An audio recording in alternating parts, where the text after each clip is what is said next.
Hozirgi chiqqan obyektimiz 4 gektar joyda.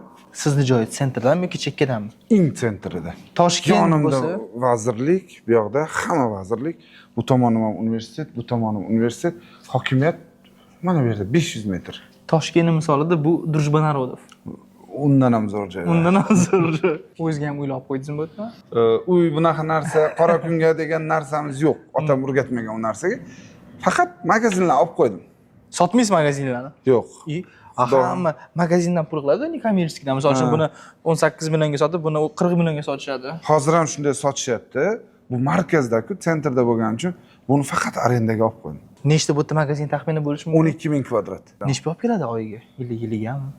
Yo'q, oyiga xudo xohlasa to'liq bersam 200 mingdan ziyod olib keladi. 200 mingdan yiliga 2 million 800 atrof, 2 million 400 atrof. 2 million 400 atrofida chista arendaga olib keladi. Xudo xohlasa 3-4 yilda mana Qarshi, Farg'ona hammasi bitgandan keyin 3-4 yilda kami 1 million 1,5 million faqat arendadan teramiz. Xudo xohlasa. Xudo xolasa. Xudo xohlasa katta ishlar qilamiz, Diyorjon, birgalashib. Xudo xolasa.